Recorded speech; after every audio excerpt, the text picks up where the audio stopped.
आपने देखा उत्तर प्रदेश के बहराइच से जो खबरें मौसूल हुई, जो वीडियोस सोशल मीडिया पर वायरल हुई वहाँ की, उस वीडियो के अंदर दिखाया गया कि एक हिंदू की रैली के दौरान एक लड़का उस रैली से निकलता है और एक मुसलमान की छत पर जा कर के चढ़ जाता है। किसी के घर में भी ऐसे कोई घुस जाएगा? चला गया उसकी छत पर चढ़ करके। अब 12 रबीउल अव्वल का महीना चल रहा था, आपने देखा, सभी ने देखा कि इस सब जानते हैं 12 रबीउल अव्वल के महीने में झंडे लगाया करते हैं मुसलमान अपनी छतों पर, धार्मिक झंडे लगाते हैं मुसलमान 12 रबीउल अव्वल के महीने में, हुजूर की आमद की खुशी में, अपने नबी की आमद की खुशी में, अपने नबी की विलादत की खुशी में, अपने नबी की सालगिरह मनाते हैं, बर्थडे मनाते हैं, ऐसे समझ लीजिए। तो उस खुशी में घरों को सजाया जाता है, झंडे लगाए जाते हैं छतों पर। तो वो लड़का, वो उस हिंदू रैली में से वो हिंदू लड़का निकल करके छत पर चढ़ जाता है। वहाँ पर जाने के बाद में वो झंडा हटाता है और इस कदर हटाने की कोशिश करता है, वो रेलिंग में लगा होता है, रेलिंग भी गिर जाती है। उसको निकालने के बाद उस झंडे को फेंक देता है। उसके बाद में वो अपना भगवाधारी मतलब भगवा झंडा, धार्मिक झंडा, वो अपना वहाँ पर लगा देता है और डांस कर रहा होता है वहाँ खड़े होकर के। इसके बाद में अल्लाह जाने किसने उसको गोली मार करके उसकी हत्या कर दी। ये नहीं कहा जा सकता कि किसने उसके साथ, लोग कह रहे हैं कि जिसके घर पर चढ़ा था उन्होंने ही हत्या कर दी, पता नहीं किसने उसके साथ में। लिहाजा बताने ये चाहता हूँ, ये नफरत की आग इस कदर, वो क्या किसी माँ बाप का सहारा नहीं था क्या? वो किसी के माँ बाप का सहारा था। लेकिन ये जो कौम है ये इतनी भोली भाली है, और ये जो उम्र होती है नौजवान, इस उम्र में इन नौजवानों का खून एकदम उछाल मार जाता है। इन नेताओं के चक्कर में अपने घर बर्बाद हो क्यों कर रहे हैं आखिर? उस वीडियो के अंदर देखा जा रहा है कि पुलिस प्रशासन वहां पर है, लेकिन उसको रोकने की कोशिश नहीं की गई। उस लड़के को, उसको नहीं रोका गया।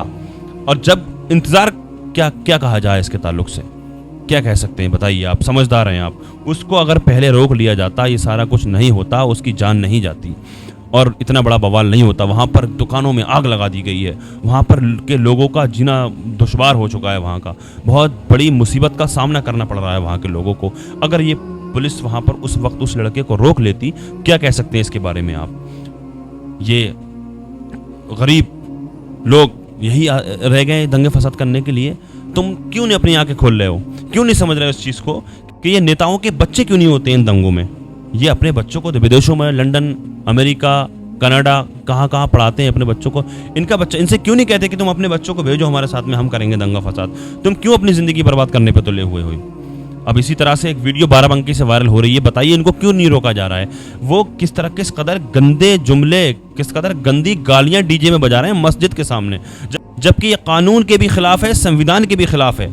ये कानून बना दिया गया है हिंदुस्तान में कि 100 मीटर दूर जब नमाज का वक्त है तो उस वक्त में मस्जिद या हो किसी का भी धार्मिक स्थल हो, वहाँ पर अपने भजन वगैरह किसी भी तरह के बुलंद आवाज़ से नहीं बजाना है वहाँ पर निकल करके। लेकिन यहाँ मस्जिद के सामने अभी मैं आपको एक वीडियो दिखाने के लिए जा रहा हूँ। इस वीडियो में आप देखें, हमारे सदफ कामरान भाई हैं, हिंदुस्तानी मीडिया चैनल के ऑनर हैं और अच्छी बात करते हैं, हक़ की आवाज़ उठाते हैं, बढ़िया बोलते हैं, कोई गोदी मीडिया वाले नहीं हैं, बड़ी अच्छी आवाज़ उठाते हैं। आइए देखते हैं इस वीडियो को, किस अंदाज़ में इन्होंने इस पर रोशनी डाली है, किस अंदाज़ में इन्होंने बताया है, और इस्लाही बातें करते हैं, अच्छी बातें करते हैं। मेरी आपसे गुजारिश है इस वीडियो को देखें, किस तरह लोग, आखिर क्यों नहीं रोका जाता है इनको? बताइए आप, मस्जिद के सामने गालियाँ बजा रहे हैं। देखिए, ये धार्मिक रैली है, ये धार्मिक, कोई भी किसी भी मज़हब का मानने वाला होगा तो क्या वो अपनी मजहबी रैलियों में, धार्मिक रैलियों में क्या कोई गालियाँ बजाएगा, गालियाँ देगा? वहाँ पर अभी 12 रबीउल अव्वल का जुलूस निकाला गया तो वहाँ पर उसमें क्या गाली दी किसी ने?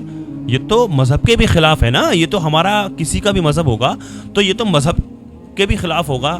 जरा बताइए क्या इससे पैगाम जाएगा? ये आपका मज़हब सिखाता है, यही धर्म है आपका। किस तरह से गालियाँ बज रही हैं, देखें आप इस वीडियो को देखें।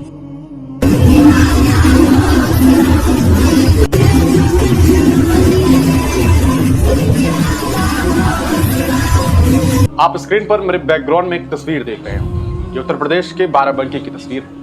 यहाँ आप देख सकते हैं कि एक जुलूस निकला हुआ है और हाथों में लोगों के भगवा झंडा है, साथ में भारतीय तिरंगा भी है। ये अलग बात कि तिरंगा थोड़ा सा आपको इस झंडे के सामने नीचे दिखाई दे रहा होगा, हो सकता है कैमरे के एंगल्स जो है वो सही नहीं। पीछे आपको एक मस्जिद दिखाई दे रही है, उस मस्जिद को ढका भी गया हुआ है, आप ये देख रहे हैं। ये तस्वीर बाराबंकी की है। यहाँ एक डीजे भी बज रहा है, दो यहाँ पर गाड़ियाँ हैं। एक गाड़ी पर जो मूर्ति है माता दुर्गा की वो है, दूसरी गाड़ी पर डीजे में गाना बज रहा है। गाना में माँ की गालियां चल रही है। मैं रिपीट नहीं करना चाहता हूँ, गाना तो आपने सुन ही लिया होगा।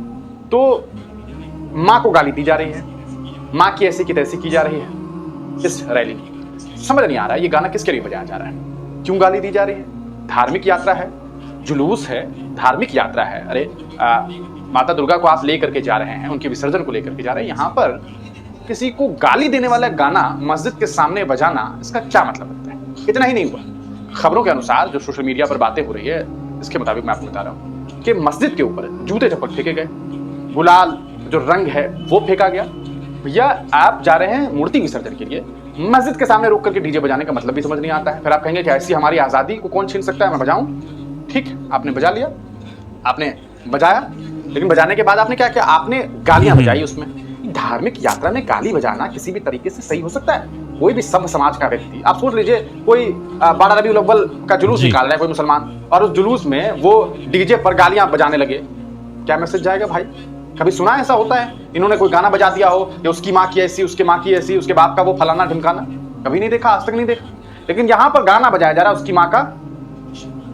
कितनी शर्मनाक बात है, क्यों किया जा रहा है ये, दंगे फसाद करवाने की। ये जो भीड़ है ये उकसाती है लोगों को उकसाती है कि घर से निकले। और फिर क्योंकि अगर आप किसी के घर के सामने गालियां बजाएंगे तो किसी को तकलीफ हो जाएगी, तो कुछ ना कुछ तो बोल देगा। फिर होता क्या है, एक भीड़ होती है, वो भीड़ उन्मादी बन जाएगी और उन्मादी बन करके आपके ऊपर चढ़ जाएगी, हालात खराब हो जाएंगे, दंगे फसादात हो जाएंगे। होता क्या है, अंत में समाज के लोग मारे जाते हैं। क्या हुआ बहराइच में, कोई नेता का बेटा मरा, किसी उद्योगपति का बेटा मरा, नहीं, मरा कौन, गरीब घर का एक बच्चा। मुझे अफसोस है, हालांकि उसने जो गलतियां की उसके भी वीडियो सामने है। किसी मुसलमान के घर की छत पर चढ़ करके उसने हरा झंडा हटा करके भगवा झंडा स्थापित किया, खुद हाथ ऐसे करके ऐसे दिखाने की कोशिश की मानो किसी बड़े युद्ध में, दो मुल्कों का युद्ध चल रहा हो, और अपने मुल्क को उसने जो है एक मुल्क को जीत लिया हो, फतह कर लिया हो, और उसके बाद अपना झंडा स्थापित कर दिया। हालांकि ऐसी कोई बात नहीं थी, लेकिन भीड़ उकसा रही थी, हाँ करो करो करो, ठीक है, अच्छा कर रहे हो। अंत में क्या हुआ, दंगा फसाद हुआ, किसी ने गोली मार दी, उसकी मौत हो गई। लोग तो ये कह रहे हैं बलिदान है, बलिदान है, बलिदान है। कुछ लोग ये कह रहे हैं, उस माँ से जाके पूछो, उस बीवी से जाके पूछो जिस सही बात 4 महीने पहले शादी हुई थी उसकी, क्या गुजर रही होगी उस पर, उसके घर का चिराग बुझ गया, कितनी तकलीफदेह बात है। और फिर एक और दंगा फसाद कराने की कोशिश। इस पूरे मामले में हालांकि प्रशासन ने कार्रवाई भी की है, प्रशासन ने कार्रवाई की है। हालांकि प्रशासन उस वक्त भी ये गाना रुकवा सकती थी जब ये गाना बज रहा हो, वो चाहती तुरंत बगैर किसी देरी के इस गाने को बंद करवा दिया जाता है। इस मामले में क्या कुछ हुआ है ये हम आपको बताते हैं। बाराबंकी उत्तर प्रदेश का मामला है। दुर्गा जी की मूर्ति को जो है वो ले जाया जा रहा था आउटसाइड अ मॉस्क, मस्जिद के बाहर जो है वेयर इनएप्रोप्रिएट सॉन्ग, माँ का जो है वो गाली जो है वो बजाया जा रहा था, played on a DJ. During this incident colours यानी कि रंग, जूते चप्पल वर थ्रोन एट द मॉस्क, मस्जिद के ऊपर फेंका गया। ये कौन सा धार्मिक यात्रा निकलता है। In response authorities have arrested 3 individuals. इस पूरे मामले में ऑथोरिटीज ने 3 लोगों को गिरफ्तार किया। बधाई के पात्र हैं भैया, आपने कार्रवाई की। इंक्लूडिंग डीजे ऑपरेटर, डीजे जो ऑपरेट कर रहा था इसका नाम रवि है, and his associates Abhishek. Additionally, a first information report has been filed against over 40 unidentified individuals in connection with the incident। यानी कि इस पूरे मामले में 3 लोगों को गिरफ्तार और 40 लोगों को अनआइडेंटिफाइड उनके ऊपर एफआईआर दर्ज किया गया। ये पूरा मामला उत्तर प्रदेश का है। इस पूरे मामले को आप किस तरह से देखते हैं। बाराबंकी में ये मामला सामने है, क्या आपको नहीं लगता है कि ये हरकतें दंगा और फसादात करवाने के लिए की जाती है। क्यों कर रहे हैं भाई, धार्मिक यात्रा है, धार्मिक गाने हैं। प्रशासन को चाहिए, योगी आदित्यनाथ जी को चाहिए, और मुझे लगता है हिंदुस्तान की हुकूमत को चाहिए सीधे तरह से ऐलान कर दे, कोई भी गाना जिसमें आपत्तिजनक शब्दों का इस्तेमाल होता हो उस गाने पर प्रतिबंध लगा दिया जाए। धार्मिक गाना बजाइए, किसी को क्यों तकलीफ होगी, किसी को क्यों तकलीफ, लेकिन किसी की माँ की, ये तो अच्छी बात नहीं। और धार्मिक यात्राओं में ये तो नहीं बनता है। पूरे मामले को लेकर के सोशल मीडिया पर बातें चल रही है। बाराबंकी उत्तर प्रदेश, टोपी वाला जय श्री राम बोलेगा, ये भी गाना वहाँ ये भी चलता है, जो है वो बज रहा था। अब सोच लीजिए, टोपी वाला जय श्री राम बोलेगा, टोपी वाला सर झुकाकर जय श्री राम बोलेगा। क्यों बोलेगा भैया, क्यों बोलेगा भाई, बुलवा के देख ले। चलता है, जिसको जो चाहोगे बुलवा लोगे, जय श्री राम बोले, क्यों बोलेगा भाई, नहीं बोलेगा, उसकी मर्जी है। आप में से भी बहुत सारे लोग नहीं बोलेंगे, उनकी मर्जी है, आप क्या कर लीजिएगा। आजाद मुल्क है भाई, आजाद मुल्क है, ये कोई राजशाही नहीं चल रहा है कि फरमान आ गया है साहब का कि साहब आज से ये नहीं बोलेंगे। ये सारी जमहूरी मुल्क है। तो जो लोग ये गाना बजा रहे हैं वो सिर्फ और सिर्फ दंगा और फसाद करवाना चाहते हैं। और याद रखिए, अंत में मरता आम आदमी है, कोई नेता विधायक का बेटा नहीं मरता है। उनका बेटा लंदन में जाकर के, अमेरिका में जाके पढ़ाई कर रहा है और बड़ी बड़ी डिग्री लेकर के वापस आएगा और फिर चुनाव में टिकट लेकर के नेता बन जाएगा और आप ही पर हुकूमत करेगा और आप ही से जूते चप्पल उठवाएगा। इस बात को समझ लीजिए। ये पूरा मामला उत्तर प्रदेश के बाराबंकी का है। इस पूरे मामले पर आप क्या कुछ सोचते हैं, अपनी राय कमेंट सेक्शन में जरूर। जी सदफ कामरान भाई, बिल्कुल सही बात है। अच्छा बोलते हैं सदफ कामरान भाई, इस्लाही बात करते हैं अपनी वीडियो के अंदर। अक्सर मैं देखा करता हूँ उनकी वीडियोस, और आपने देखा कि किस कदर क्या माहौल चल रहा है, आप देख ही रहे हैं। अगर इनको रोक लिया जाए, पुलिस प्रशासन इनके साथ रहे, इनकी रैलियों में इस तरह की हरकतें करने से रोक ले, और जैसे ये गाना बजाया गया, कितना ही गलत बात है, किस तरह गाली इसके अंदर चल रही हैं, सुनते हुए भी शर्म आ रही है। तो इसको अगर रोका जाए तो दंगा फसाद नहीं होगा। उस लड़के को अगर रोक लिया जाता तो वो आज अपनी जान से हाथ नहीं धो बैठता। बाकी अल्लाह बेहतर जानता है उसको किस चीज़ की सज़ा मिली है, फिर इसको क्यों उसके साथ में ऐसा हुआ, और ये तो जांच का विषय है कि किसने गोली उस पर चलाई गई है। लिहाजा अल्लाह की बरगाह में दुआ है, अल्लाह तबारक व तआला इनको हिदायत अता फरमाए। अल्लाह पाक हमारे इस मुल्क में अमन व सुकून कायम फरमाए। अल्लाह तबारक व तआला हिंदू मुस्लिम भाईचारा नसीब फरमाए।